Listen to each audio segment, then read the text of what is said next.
Well, despite Israel and Hezbollah agreeing to renew a ceasefire in Lebanon, attacks continue.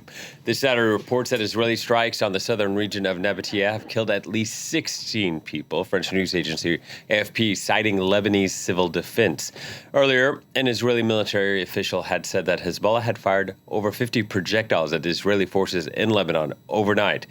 The conflict was initially seen as a secondary front to the American-Israeli war in Iran, but has since become the main obstacle, perhaps, to ending it. Luke Schrager reports. In Nabatea, the buzzing of drones echoes through columns of smoke. While US officials announced a ceasefire between Hezbollah and Israel on Friday, Lebanese authorities blamed the Israeli military of carrying out a series of strikes in the hour after it was supposed to come into force. Before the latest violence, Lebanese civilians had begun fleeing north once again. Where is the public opinion? Where are those countries to see how we, the vulnerable, are living? Life is very bitter. Find us a solution. Others, though, were determined to stay, picking through the ruins of their lives and hoping for calm to prevail. We fled to Akkar during the war and came back after a previous ceasefire began, only to find the village devastated. We can only hope this is the last war. Overnight from Thursday to Friday, clashes left 4 Israeli soldiers and 18 Hezbollah fighters dead as Israel stood firm. We will not wait for the next attack to reach our homes. We will continue to remove immediate threats, respond to Hezbollah's violations, and do whatever is necessary to protect our civilians. Our mission remains the same: to ensure that Hezbollah cannot rebuild itself and pose a threat to our civilians. That's only likely to further hinder solutions on the political front. Negotiations between Israel and Lebanon were meant to begin in Washington next week, and a deal between Iran and the United States, one which stipulates for an end to hostilities in southern Lebanon and to which Israel wasn't a party, looks increasingly shaky. And since that second front of the war began on March 2nd, Israel's attacks have killed more than 3,900 people in Lebanon and displaced 20% of the population. For more, we can speak to Dr. Mina Naguib, joining us from Beirut. He is an emergency physician with the international NGO Doctors Without Borders. Doctor, thank you for speaking to Paris Direct. You're often based in Nabatea, where we are hearing about these attacks this Saturday. Tell us a little bit about what the situation is like in southern Lebanon. So thank you for having me. The situation is pretty horrific, to be honest. So I arrived early May, and I've been there for most of the time that I've been here. And for most of that time, or a lot of that time, there's been talk of ceasefire. There's been multiple ceasefire announcements. And actually, we've never seen fire ceasing. So even that narrative is just totally inaccurate for what we are seeing. Yeah, and given that there have been nearly 4,000 people killed in Lebanon, despite this ceasefire or renewed ceasefire, if you will, what do the Lebanese people feel like? Do they feel like Israel is genuinely interested in having peace, or that there's a rush to perhaps carry out more campaigns before sort of lasting overall agreement could be reached to perhaps end the war with the U.S. and Iran? Because some Israeli commentators say if there is a deal there, it would work in Iran's best interest.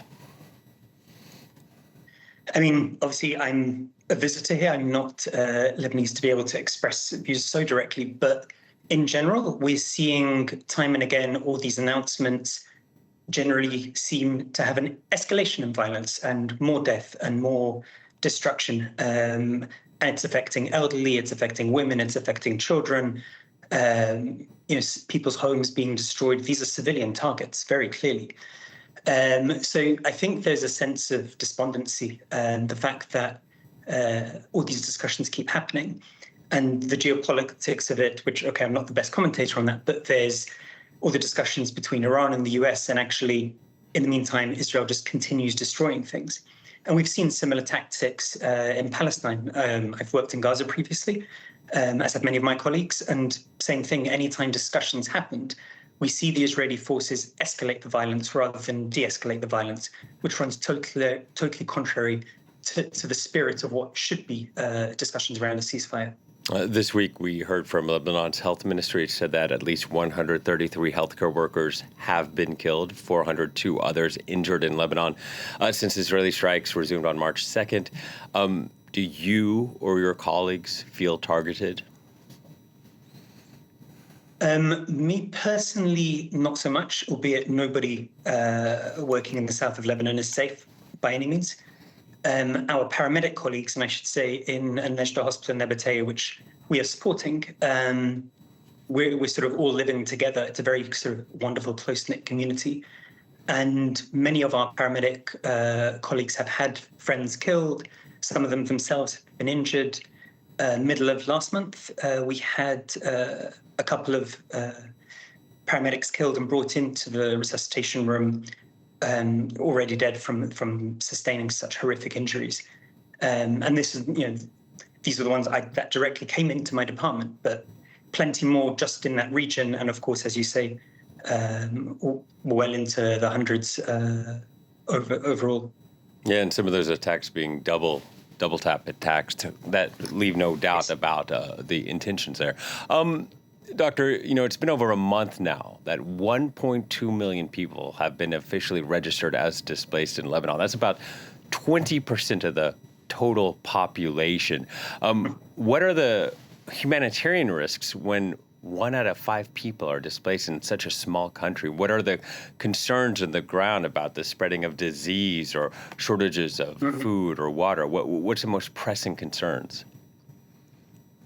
I mean, the impact is immense. It's so in times of conflict, I'm an emergency physician. Okay, there's the immediate focus on war injuries, on trauma, on trying to resuscitate people who've been killed in their homes or severely injured in their homes.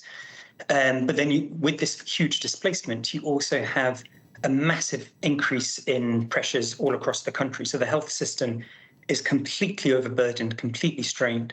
And for example, non-communicable diseases, chronic conditions, hypertension, diabetes, these things, when they're not managed well, which is what happens when people get displaced, and we've seen this across the world, then results in a massive increase in yet even more pressure on emergency departments and hospitals as people start having heart attacks, diabetic emergencies, strokes, etc.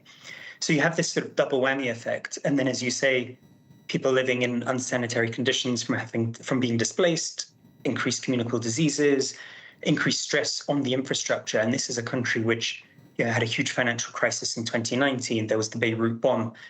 Repeatedly has been attacked by Israel. And so at some point, there's just no more flex, no more sort of stretch to give.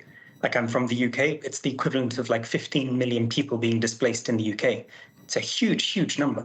Yeah, and so many of the people who are being affected here are particularly vulnerable. This week, UN's children agency UNICEF said, on average, 12 children are killed or maimed every day. You mentioned the word trauma earlier. What sort of resources are available for children trying to comprehend what they're experiencing? I mean, that's an incredibly complex question. So we, as MSF, do have mental health services across many of our mobile medical units, which is where we run more long-term care across various parts of the country. But even then, psychological care, to be able to be effective, has to happen when people are at a point in which their circumstances are stable. And that it's just absolutely not possible when you are still in an ongoing conflict. I've never seen such wonderful examples of community care, which is wonderful to see in itself, but is also very well evidenced to be an important part of people's psychological safety. But there is no fundamental solution until the violence stops. Doctor, thank you so much for your time. Dr. Mina Naguib joining us there from Beirut. Thank you.